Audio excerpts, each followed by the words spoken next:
Integrasi literasi dalam pembelajaran menjadi salah satu program yang sedang dilaksanakan di SMA Negeri Tarunanala, Jawa Timur. Program ini dilaksanakan sebagai upaya meningkatkan kecakapan literasi peserta didik di semua mata pelajaran, termasuk mata pelajaran Bahasa Indonesia. Bulurah membeli jamur. Saya, Dwi Fikria, perwakilan GTK Inovatif dari SMA Negeri Tarunanala, Jawa Timur. SMA Negeri Tarunanala, Jawa Timur merupakan salah satu sekolah berasrama dengan basis semi militer. Sebagai sekolah berbasis semi militer, SMA Negeri Tarunanala, Jawa Timur menerapkan diversifikasi kurikulum yang meliputi penerapan kurikulum merdeka sebagai kurikulum pendidikan nasional dan kurikulum BNK atau yang biasa dikenal dengan istilah bela negara dan kemaritiman.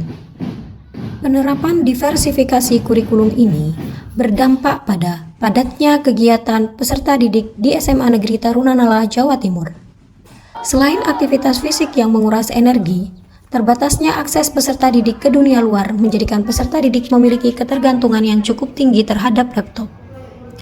Pada praktiknya, penggunaan laptop di kelas yang dimaksudkan untuk menunjang performa belajar seringkali disalahgunakan untuk mengakses informasi yang tidak ada kaitannya dengan pembelajaran.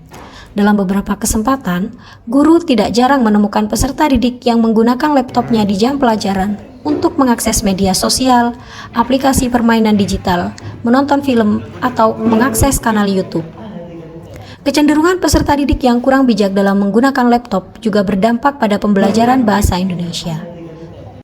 Sebagai seorang guru, saya harus memiliki kepekaan terhadap situasi yang terjadi di lingkungan sekolah, khususnya di dalam kelas. Dengan kepekaan itu, saya bisa merencanakan pembelajaran yang memunculkan inovasi di dalamnya. Salah satu bentuk aksi yang dipilih adalah penyelenggaraan pembelajaran berbasis proyek dengan judul Resto Baca. Untuk mewujudkan Resto Baca, terdapat beberapa tahapan yang dilakukan oleh guru. Pertama, guru merancang perencanaan pembelajaran dengan memilih model pembelajaran berbasis proyek. Berikutnya, guru menetapkan tujuan pembelajaran. Tujuan pembelajaran dalam kegiatan ini adalah peserta didik mampu menyajikan beragam teks, baik cerpen, novel, dan artikel dalam berbagai moda presentasi, baik tradisional maupun digital.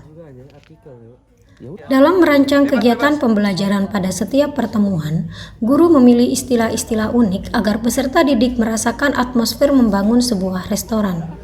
Pertemuan pertama dimulai dengan kegiatan bertajuk makanan pembuka. Pada kegiatan ini, peserta didik berangkat dari sebuah pertanyaan. Apakah kamu memiliki bayangan tentang sebuah resto yang menyajikan makanan dan bacaan? Hal ini sejalan dengan konsep merumuskan pertanyaan mendasar dalam PJBL atau pembelajaran berbasis proyek, di mana peserta didik diberi topik yang relevan dengan dunia sekitar untuk selanjutnya melakukan investigasi mendalam tentang topik tersebut. Hasil dari kegiatan ini adalah konsep kegiatan mukbang baca yang akan dilakukan pada pertemuan berikutnya. Pada kegiatan mukbang baca, peserta didik telah diperkenalkan pada situasi nyata kegiatan Resto Baca, di mana sebagian siswa melakukan kegiatan membaca dan sebagian lagi melayani teman sejawatnya untuk menikmati sajian minuman dan makanan yang telah disediakan. Peserta didik dapat berganti peran pada pertemuan berikutnya untuk merasakan sensasi mukbang baca. Esensi dari kegiatan ini adalah membingkai pengalaman yang menyenangkan tentang membaca, di mana peserta didik dapat menikmati kegiatan membaca dalam situasi santai dan merasa terlayani. Pada pertemuan berikutnya, peserta didik akan diarahkan untuk melakukan kegiatan diskusi asyik. Kegiatan ini dilakukan di dalam kelas dengan memfokuskan pada kegiatan berbagi bacaan, berbagi pengalaman, dan menentukan peran yang akan diambil dalam pelaksanaan Resto Baca. Pertemuan berikutnya, peserta didik akan diperkenalkan pada beragam moda presentasi. Moda presentasi yang diperkenalkan adalah moda presentasi yang dapat menunjang produk alih wahana peserta didik.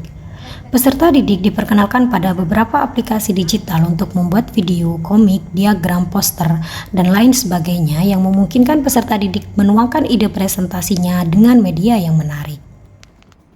Sebelum penyelenggaraan Resto Baca dilakukan pada pertemuan berikutnya, guru melakukan pengecekan terhadap masing-masing tugas dan tanggung jawab peserta didik. Penyaji bacaan telah menyelesaikan ragam produk alih wahana yang akan dipresentasikan, meliputi komik, gambar 3 dimensi, pop-up, diagram lotus, video pendek, cerita bergambar digital, dan poster digital. Penyaji menu telah menyelesaikan 10 menu yang siap ditawarkan melalui moda tradisional dan digital. Sementara itu, tim manajemen Resto telah melakukan persiapan setting tempat dan perlengkapan, serta menyusun rundown acara dan memimpin kegiatan gladi bersih. Setelah rangkaian proses perencanaan dan penyelenggaraan dianggap siap, pada pertemuan berikutnya, kegiatan Resto Baca dilakukan dengan dihadiri guru lintas mapel, peserta didik kelas 10, 11, dan 12. Dengan Resto Baca, peserta didik tidak sekedar membaca untuk mengetahui isi teks, tetapi peserta didik akan memiliki pengalaman untuk mengaitkan setiap teks dengan menu makanan secara simbolis dan filosofis. Peserta didik berkesempatan untuk menuangkan idenya dalam berbagai moda presentasi, baik tradisional maupun digital. Selain itu, peserta didik juga diajak untuk merasakan suasana pembelajaran di luar kelas agar dapat mengeksplor setiap sudut sekolah sebagai tempat mencari dan menemukan inspirasi. Resto Baca adalah sebuah terobosan baru untuk menghadirkan multimodalitas literasi dalam pembelajaran di kelas.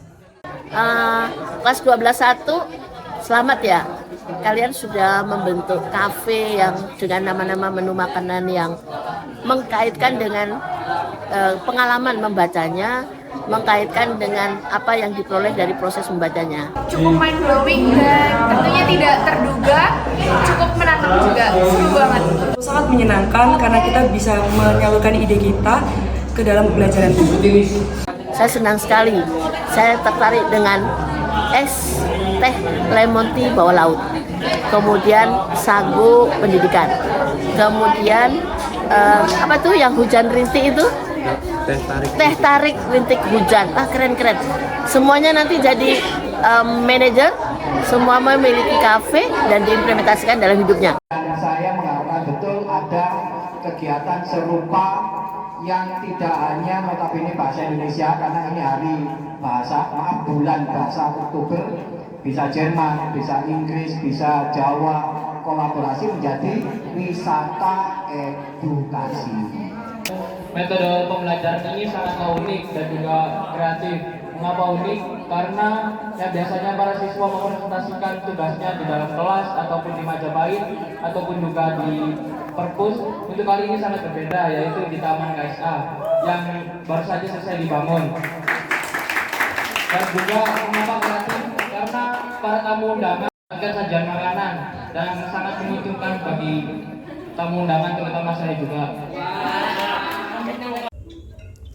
Respon positif yang ditunjukkan oleh peserta didik, guru, dan kepala sekolah terhadap penyelenggaraan Resto Baca akhirnya ditindaklanjuti dengan kesempatan diseminasi di lingkup komunitas belajar sekolah.